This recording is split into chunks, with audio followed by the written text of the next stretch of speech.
Italian tank destroyers, massive balancing on tanks, a new map and matchmaking changes. It looks like update 1.18 is going to be one of the biggest updates in recent World of Tanks history. And today I'm going to give you my rundown and my thoughts and prayers for this update. Again, sorry for the wacky quality which we're having at the moment. It is what it is when you are in vacation and Wargaming decides to drop several bombshells of content, and I kind of want to keep you up to date in the loop with my personal opinions. And yes, I am actually in Provence, the map in World of Tanks.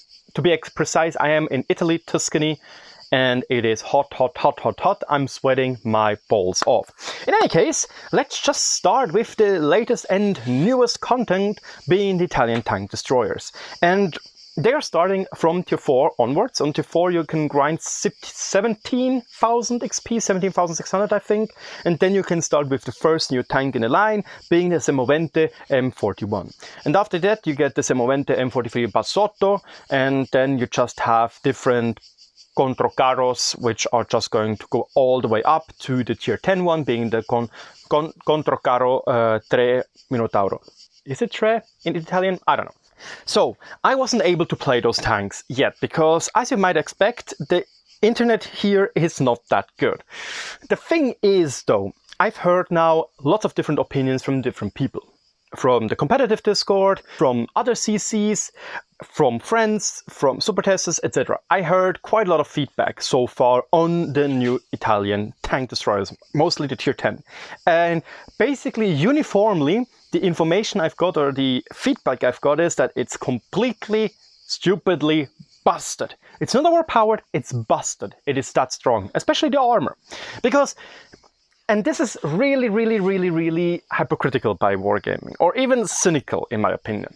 You know, they're nerfing the Kranwagen, which is good. You know, Kranwagen nerfs, we're going to look at it in just a second, but that's great.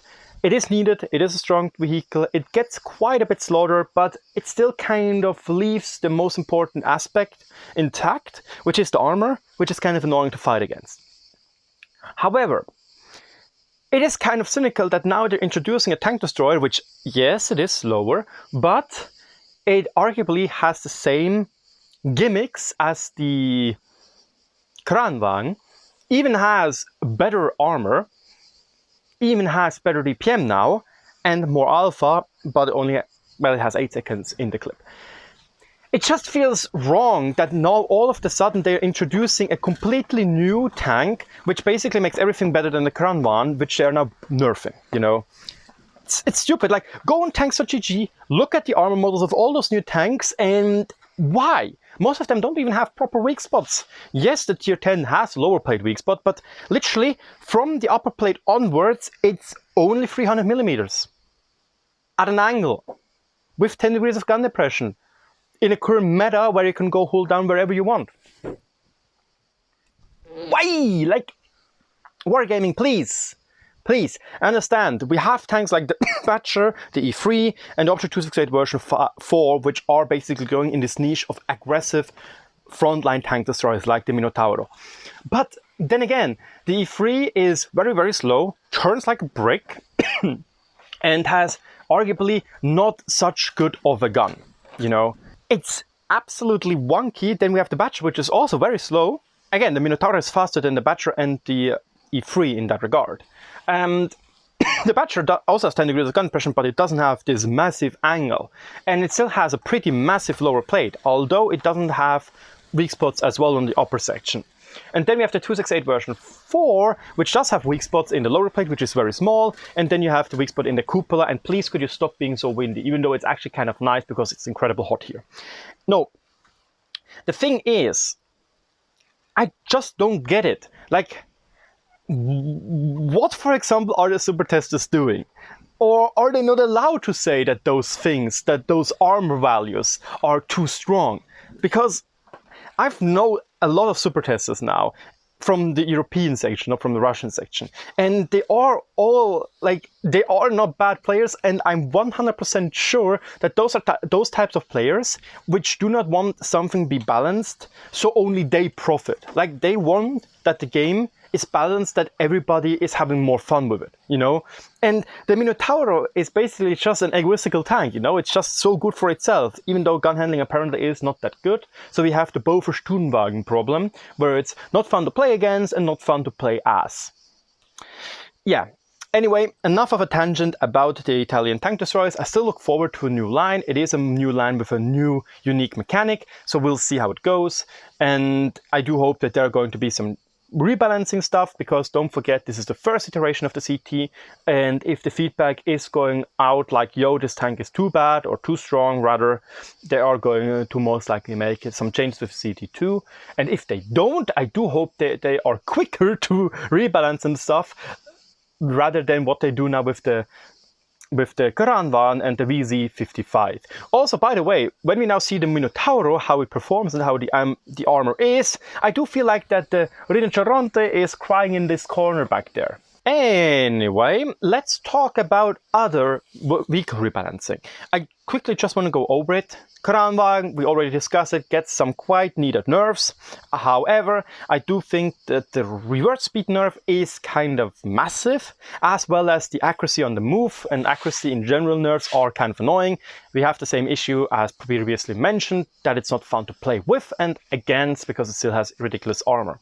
I still believe that Wargaming should introduce a new weak spot, and just because the armor is, instead of 300 or 400 millimeters effective, 380 millimeters, that's not a weak spot, technically in my definition, okay? I know that in the definition it is a weaker spot, but a weak spot is supposed to be something which you can easily penetrate, okay? Wargaming, Ouija, okay, good.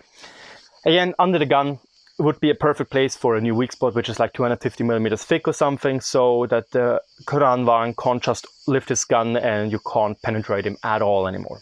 I do think that the DPM nerf is needed because the reload is rather strong. Mobility-wise, yeah, I guess that is fine as well, except for the reverse speed. And again, accuracy on the move and stuff like that being nerfed is super frustrating. About the French heavy tanks, interesting. I still think that the AMX M4 tier 10 version should have a thicker bill, like the thicker duck bill of the gun mantlet. It should be like 330 millimeters, so there is a difference between the tier 9 and the tier 10 one when it comes to turret armor. But then again, apparently the 130 millimeter gun gets a massive buff in DPM, and it might be a lot of fun to play.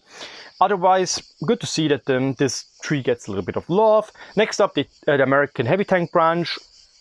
It's fine that they're getting some buffs. It was to be expected that the T29 gets a nerf. It is a really, really powerful tier 7 vehicle. And yeah, obviously it losing gun accuracy and values like that again is annoying and frustrating. I would have just loved to see maybe, yeah, not even mobility nerf, but most likely just a reload nerf, that you have to reload longer for hitting your shots. And there are countless smaller changes, buffs and nerfs to different vehicles, which, yeah, have been just changed. Most notably, the Skoda T25 is getting a nerf, the T67 is getting a nerf, the TVP VTU concept is getting a buff, which is nice, handy dandy. The M44 is getting a nerf, and the rest you can just check out on the website. I'm not going to go with you through all of this, we already discussed some of those. Next up, we have a new map being Outpost getting added to the game, and I think it was in the first iteration of the special mode, the recon mission mode, and I think back then it was more about Vietnam. It got a complete overhaul, at least from my eyes. It now has a proper city which isn't bombed to smithereens, and also the middle is not bombed to smithereens. So that's fairly interesting. We'll see how it goes. Obviously, I'm pretty confident that the map liking will be like this. People like it with release, people dislike it a lot, and then people start to get used to it, so they start liking it a little bit again. Or it might just be Berlin 2.0 and everybody dislikes it, or Mainz 2.0 rather. I don't know, we'll see. I guess you just have to play like at least 100 games on it to start knowing how this map feels like. We also have countless map balance improvements for different types of maps, and that's actually very interesting and very important, that not just balance tanks but also balance the maps, because sometimes one side has a massive advantage over the other. Look at Redshire. And there we are going to have some changes, although I do feel like that at the moment this is going to hurt quite a bit the the effectiveness of TDs and especially medium tanks as well as light tanks, because let's be honest, most changes which are going to be introduced right now with at least Redshire and Glacier is purely so your heavy babies have an easier time to get into position. That's just how it is. But then again, that's obviously a massively biased view because I don't really like to play heavy tanks. It's boring to me. I like to play light tanks and medium tanks in that regard. We'll see how it goes and turns out. Yeah. And I do hope that Wargaming is going to continue doing such changes and continue to rework maps if needed. The last big change is the Matchmaker. The Matchmaker is getting some quite interesting changes. Those are experimental features, so they will most likely be reverted or looked at, and they're still wacky in that regard. But the main idea is, point A, there will be a maximum of only 2 light tanks per team anymore. And there is only a maximum of 1 wheeled light tank per team in random battles. Also, EBRs are going to get matched against EBRs. Also, in a platoon above tier 7, you are not allowed to platoon with more than 1 light tank. Also, Wargaming decides to hard soft cap SPGs to a limit of 2. In case that the matchmaker thinks that there are too many SPGs in the waiting queue and it takes too long for them to get into a game, then they will lift it again to 3 SPGs per game. But currently they're trying to look that there is a maximum of just 2 RDs per game, per team, which is cool. Like, I do think that it's important that Wargaming is also working on a matchmaker, and especially now wheeled vehicles being balanced against wheeled vehicles is very nice to see, because that was something which a lot of people wished to happen, and now it happens, and I'm looking forward to that.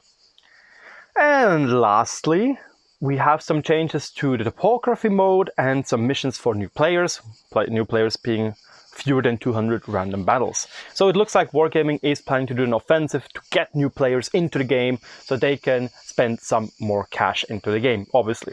Because that's important. If you can't keep your older player base with new content and new things, you might also want to get new players into the game, and you can see that they're trying hard to get new players in, because if you don't have new players because they don't care, because it's too much of a grind, then, well, yeah, then you might also want to introduce Chieftain more thoroughly or for everybody with the Clan Wars campaigns. I don't know, Wargaming, you know, with the current campaign being basically useless. Yeah, and now lastly we have some changes to the visuals of destroyed vehicle tracks. They're just goodies when you have a good PC. They will be physically correct, most likely. When you get detracked, they will fall down and fall over like they do with the youuuu tanks, but apparently better. And that's it. There's no gameplay change, that is just to look better. So let's wrap this up. Update 1.18 does look insane in that regard. It looks really interesting, and it looks like jam-packed with massive amount of different content. And I do believe it's probably the biggest updates since a year or something when it comes to content-wise. Again, we have a new tree, well, new sub-tree. Nah, it's a new tree, it's a new tank destroyer line. Like, come on, new line.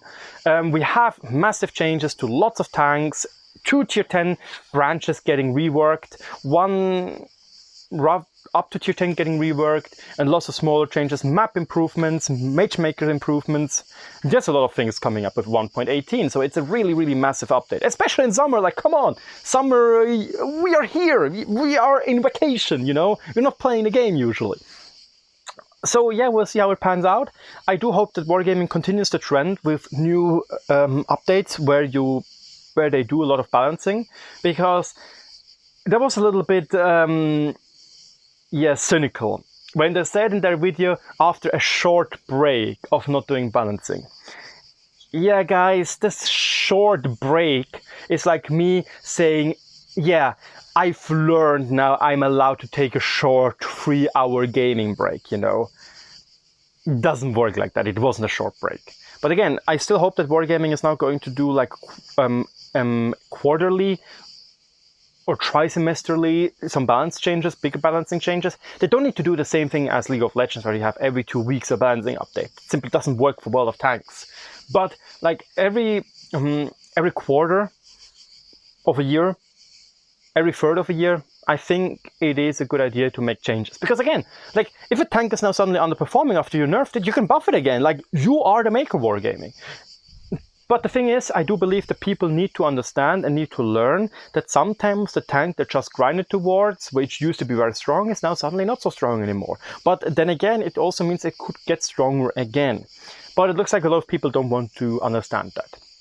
Whatever. In any case, thank you so much for watching. I'm sorry again for this wacky setup here.